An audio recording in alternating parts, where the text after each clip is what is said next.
All right, let's talk about the next sticky note, Patrick, which is consumer loans. Loan growth has fallen off a cliff, which means that the banks and the loans institutions, essentially, people are not borrowing money like they used to.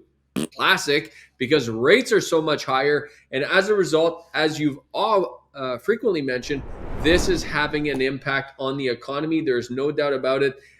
So they got a couple great charts about this. And it really starts with residential mortgages here, Patrick. You can see the precipitous decline in terms of growth.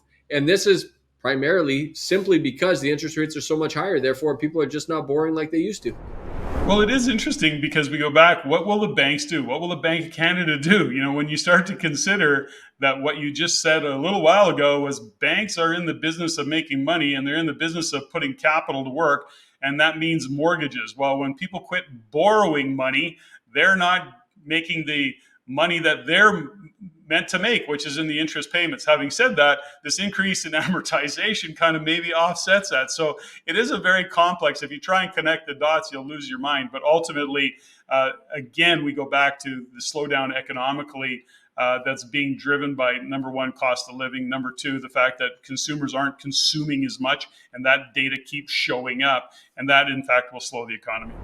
If and it's not just, by the way, it's not just residential mortgages. I've got another great chart here that shows kind of mortgages, the consumer loans, the total. It's all really coming down quite quickly here, Patrick, from its high, which is essentially just at the end of 2022 is where the kind of height of it all was. And this is the percentages on the left. It's always important to kind of, I think, for people to understand the charts. The percentage on the left is the growth. So if you look at where it stands today at the end of 2023, we're kind of sitting, if you look at the total, that gray line there, you're kind of sitting at essentially 3%.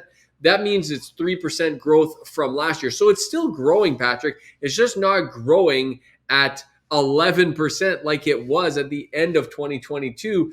And so from 3% to 11%, or I should say from 11% down to 3%, is a significant drop, but it's still growing. It's not negative. It didn't go into the negative territory like it did, by the way, at the early part of 2020. And that's the only time you've ever seen it go negative on this chart since 2015. And that's only because of the pandemic, obviously.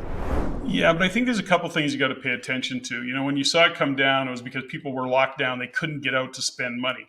But I think what we can all learn from this particular chart is that, the money that flooded the economy, the government printing and all the checks that went out, all of the things that happened through the pandemic, you see what that meant. When you flood the market with capital, we see what happens economically. And that chart is a really good indicator that the thing that we can go back to that chart, JG, when you look at that, right now, I agree, we're not kind of upside down.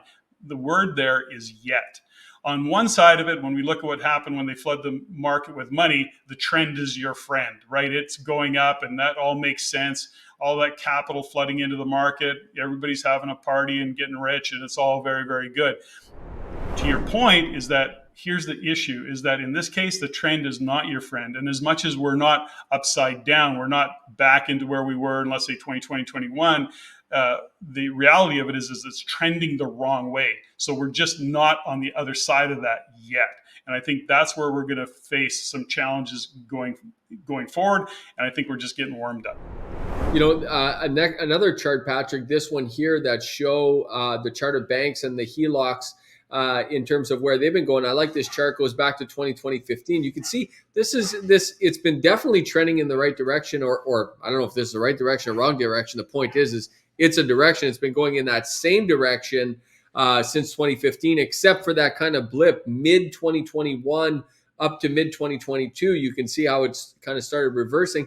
What I do find interesting, though, Patrick, is recently the chartered banks were going to come up with a rule that said they would not allow any more HELOCs to be used for down payments on investment real estate. That was, a lot of investors don't know, but that rule was literally minutes from being passed. And we recently found out they decided to hold on that. I think this chart has a lot to do why they decided to hold on that, because clearly the HELOCs are going in the right direction, which means people are not over leveraging their HELOCs. Based on this graph, based on what we're seeing here, there's a lot more to be said, I'm sure, about it.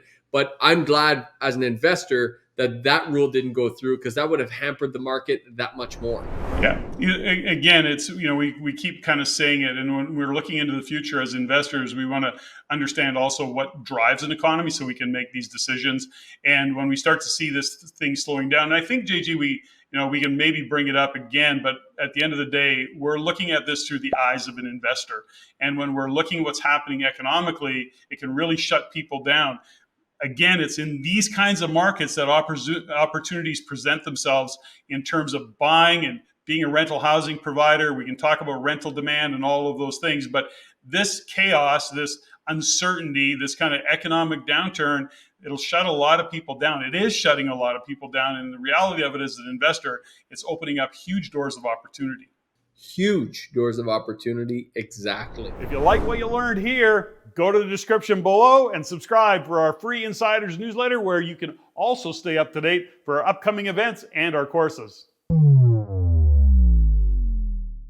If you want to see more stuff like this, click here. If you want to see the entire show, click there.